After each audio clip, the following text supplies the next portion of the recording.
Hello everyone and welcome back to the channel Ananta Wealth Management.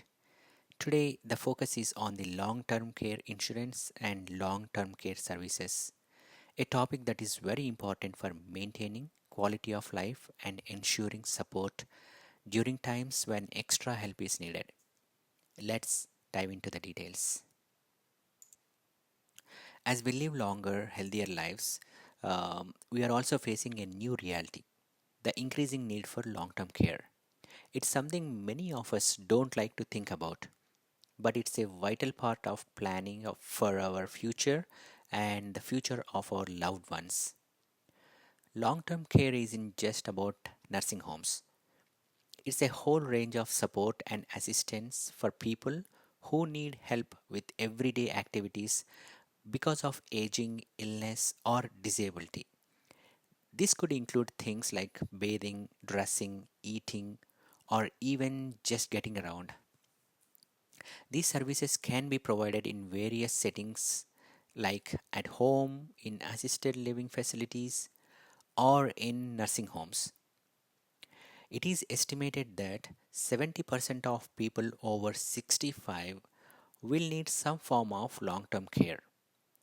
That's a significant number. And even more striking is experts suggest that 40% of those over 65 will eventually require skilled nursing home care. Think about that for a moment. Um, that's a very high probability compared to other life events we worry about. So, what exactly is long term care and why is it so important? It's a range of personal care and support services designed for people who can no longer care for themselves due to illness, disability, or cognitive decline. This could be older adults or even younger adults facing specific challenges. It's important to understand the difference between traditional medical care and long term care. Medical care focuses on treating or curing illnesses. Long term care, on the other hand, helps people manage daily life and maintain their quality of life, even if their medical condition isn't improving. It's about helping them live as comfortably and independently as possible. And here is another key point. People often need both traditional medical care and long term care. Someone might be receiving treatment for a chronic condition while also needing assistance with daily living activities. The two aren't mutually exclusive here. As life expectancy increases, so does the likelihood of needing long term care. Conditions like dementia and Alzheimer's disease can significantly impact a person's ability to live independently. Planning for long term care is not just about aging, it's about preparing for any situation that might require ongoing support. Long term care is a complex and often emotional topic, but it's a conversation we need to have. Understanding the facts and exploring the available options is crucial for ensuring a secure and comfortable future for ourselves and for our loved ones. Let's see an example here. Meet Sarah. She is 80 years old. One day, Sarah suffers a stroke. It's a frightening experience for her, and she rushed to the emergency room. During her 4 day stay in the hospital, Sarah is cared for by doctors and nurses. They are focused on treating her stroke, stabilizing her condition, and helping her begin the recovery process.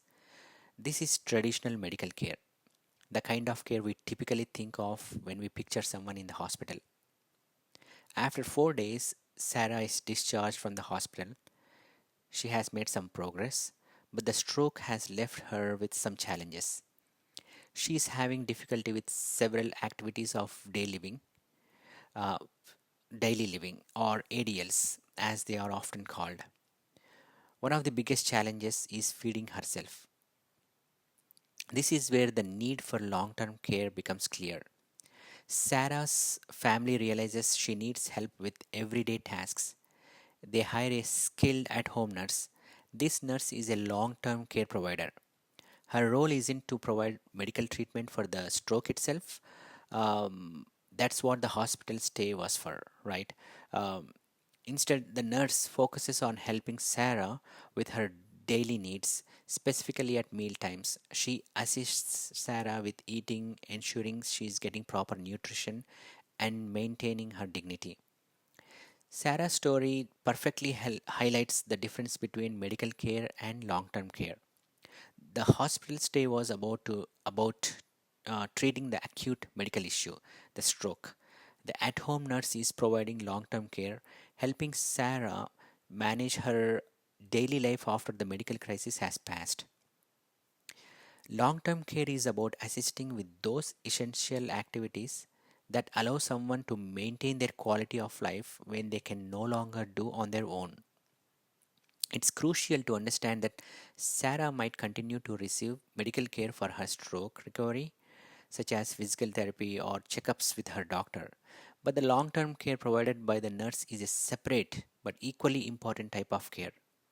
It addresses the ongoing, everyday challenges that result from her medical condition. Sarah's story is a common one. Many people require both medical care and long term care at different stages of their lives. Understanding the difference between the two and recognizing the need for long term care planning is essential for ensuring that individuals like Sarah can receive the support they need to live fulfilling lives. There are several types of long term care services because it is not just one thing, right? As there are a whole range of options to consider in long term care services. We are going to cover from skilled nursing care to assisted living, hospice, and much more.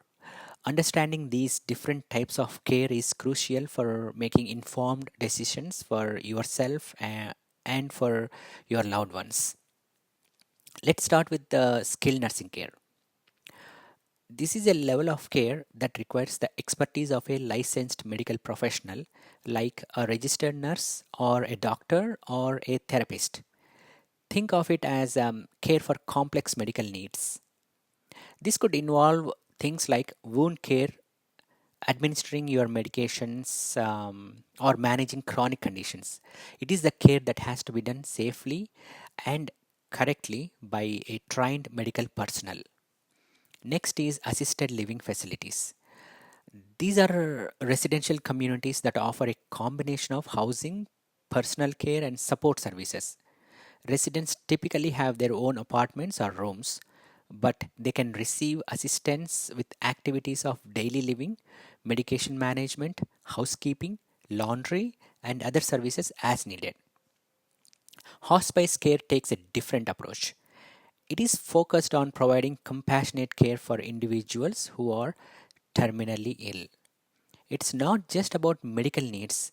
Hospice addresses the physical, emotional, social, and even spiritual needs of the person and their family. It's about maximizing comfort and quality of life during a very difficult time. Next is custodial care. This is different from skilled nursing care. Custodial care focuses on non medical personal care. It is the help that is associated with those essential daily activities that many of us take for granted on a day to day basis. Things like eating, bathing, getting dressed, using the toilet, and more. It's about supporting someone's basic needs and helping them. Home health care is exactly what it sounds like, care provided in the comfort of someone's home. This can encompass a variety of services from skilled nursing care to assistance with the activities of daily living.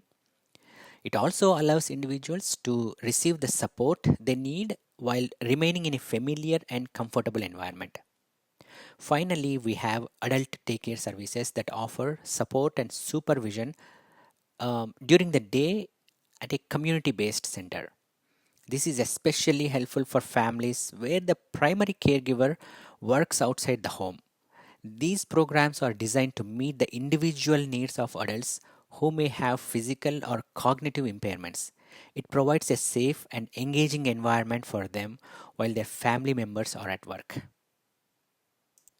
Let's be upfront.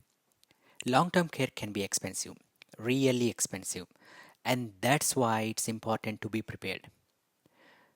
Nursing home care, which is often the most expensive type of long term care, can range from somewhere 60,000 to $120,000 per annum. Yes, you heard that right. Per year, it costs up to 120K. That's a significant financial commitment for most families. And here's something else you would need to know. While medical insurance, like your regular health insurance, will often cover a short stay in a skilled nursing facility after a surgery or hospital stay, it doesn't cover the costs of extended long term nursing home care. The coverage provided by medical insurance or even Medicare is limited. So, what happens when someone needs long term care beyond what their medical insurance will cover? That's where the financial burden really hits. The costs fall upon the individual and their family. This is precisely why planning for long term care is so vital. It's not just about the care itself, it's about being financially prepared to meet those costs. Think about it. If someone needs several years of nursing home care, these costs can quickly add up to hundreds of thousands of dollars. Without a plan, this can deplete savings, leaving little for other needs or for family members. The cost of long term care isn't uniform. It varies depending on several factors, including location where someone lives has a big impact on cost. Care in some areas is simply more expensive than others. Types of facilities, different facilities have different pricing structures. A private room in a luxury facility will cost more than a shared room in a more basic facility. Level of care, the specific services someone needs influence the cost. Someone requiring extensive medical care will likely have higher costs than someone needing primarily custodial care. It's crucial to research the cost of care in your area and consider the specific needs of the individual requiring care. This will give you a realistic idea of the financial commitment involved. The costs of long term care are significant, but they shouldn't be a reason to avoid planning. Understanding these costs is the first step in exploring options like long term care insurance, which can help protect your assets and ensure access to quality care. There are four main ways individuals usually pay for long term care: Medicare, Medicaid, personal savings and assets, and long term care insurance. Let's take a closer look at Medicare and Medicaid. First, Medicare. Medicare is a federal health insurance program for people 65 years or older and for some younger people with disabilities. Now, here is the catch: Medicare generally does not cover long term care services. It's important to understand this distinction.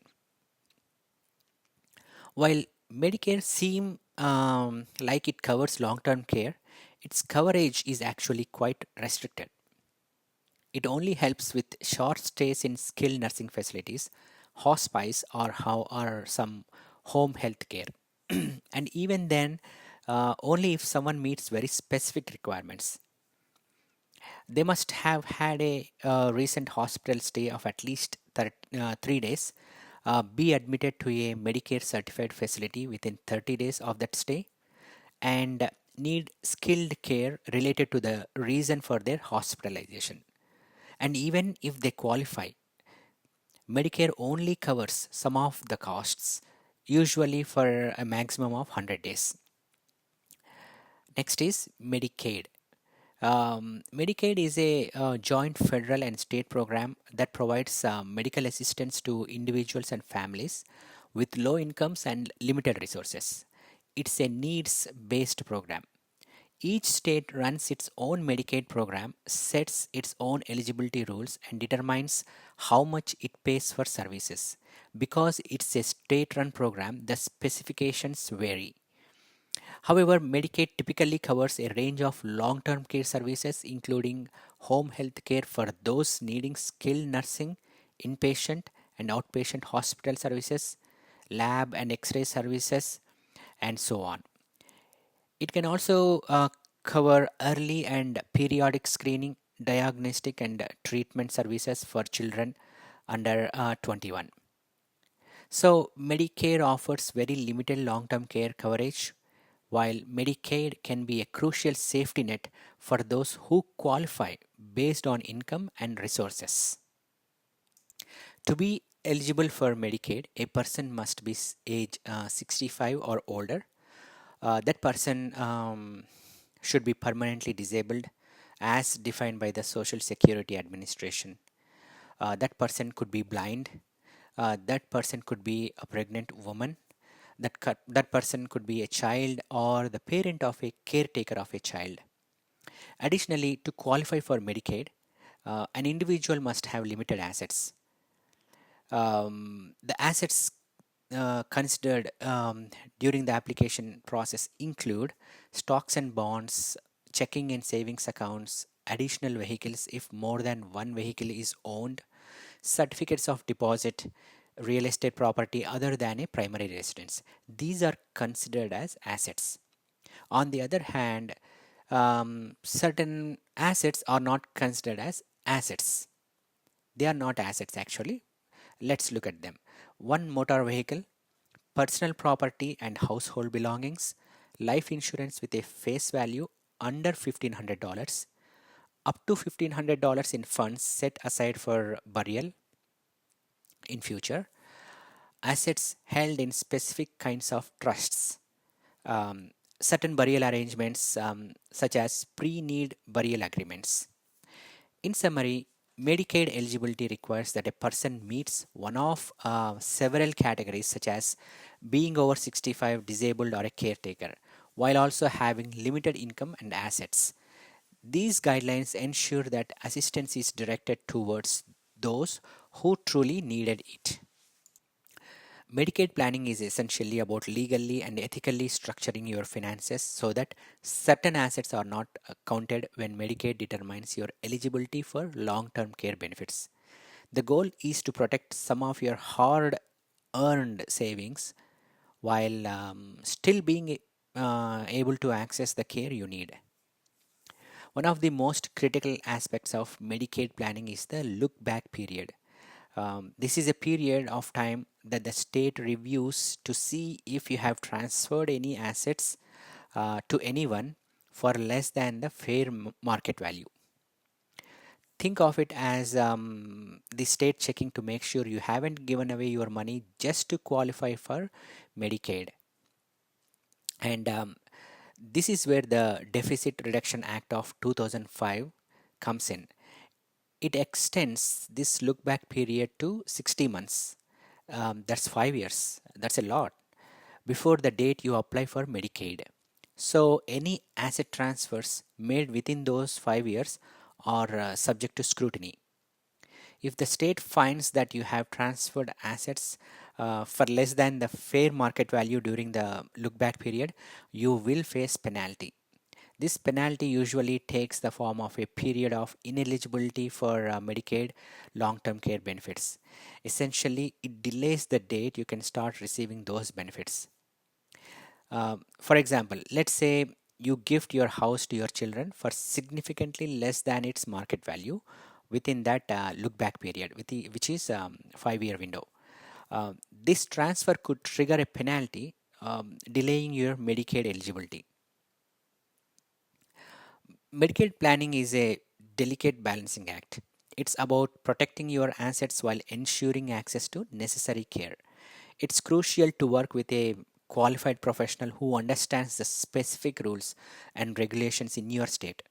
They can help you navigate this complex process and develop a plan that meets your individual needs and circumstances. Okay, so we know Medicaid can help some folks with long term care costs, but the problem is they have these really strict rules about how much money you can have. This makes it tough for middle class and even for wealthier people to qualify. That's where these special policies called partnership qualified long-term care insurance policies come in. These partnership policies are designed to make long-term care insurance more helpful and easier to get it. They help more people buy short-term or more complete long-term care coverage. And they come with some awesome perks. One of the best things is that if you use up all your benefits from a partnership policy and still need long term care, you can still apply for Medicaid under some easier rules. It's like having a bridge between your private insurance and Medicaid. Another huge plus is something called asset disregard. This means you can keep more of your savings or assets and other stuff above the usual Medicaid limit. And this is a big deal because it protects a chunk of your nest egg. And lastly, these policies often have inflation protection built in. This is super important because long term care costs tend to go up over time. So, with inflation protection, the amount of benefits you can get can actually be higher than what your policy originally covered. Let's see how this works with an example. Let's say Sam buys a partnership policy with worth $100,000. Years later, he needs long-term care and uses his benefits. Thanks to inflation, he actually gets 150K in total benefits. Eventually, Sam needs even more long-term care and applies for Medicaid. If his policy wasn't a partnership one, he would only be allowed to keep $2,000 in assets to qualify for Medicaid. He would have to spend down almost everything. But because Sam was smart and got a partnership policy, he can keep $152,000 in assets. The state won't go after that money after he's gone. He only has to spend down what's above that amount to get Medicaid. Now let's talk about how these policies work in general. They might pay different amounts depending on the type of care you need. You usually get benefits by the day, week, or month, and most have a limit on how much they will pay out over the entire life of the policy. This is called maximum lifetime benefit or total plan benefit. So partnership policies are a really great way to plan for the future. They are like a bridge between private insurance and Medicaid, giving you more flexibility and protecting your savings and assets. So let's wrap it up. Long term care is a real possibility for many of us as we age, and it can be expensive. It covers a range of services from help with daily tasks to skilled nursing care and can be provided in various settings. While traditional health insurance, including Medicare, offers limited coverage for short term medical needs, it generally doesn't cover the ongoing costs of long term care. Medicaid can help with long term care costs, but it's a needs based program with strict limits on income and assets. This makes it challenging for many middle class Americans to qualify. That's where partnership qualified long term care insurance policies come in. These policies offer a bridge between private insurance and Medicaid. They allow individuals to protect more of their assets while still accessing long term care coverage. They offer greater flexibility, inflation protection, and a pathway to Medicaid eligibility if long term care needs exceed the policy's benefits. Essentially, a good long term care plan should consider all these factors. It's about balancing your needs, your resources, and the available programs to ensure you and your loved ones receive the necessary care while preserving financial security. It's a complex landscape, and seeking professional advice from a financial advisor or an attorney is highly recommended to create a plan that works best for your individual situation. Thanks for watching. If you learned something new, please like, share, and subscribe for more helpful videos.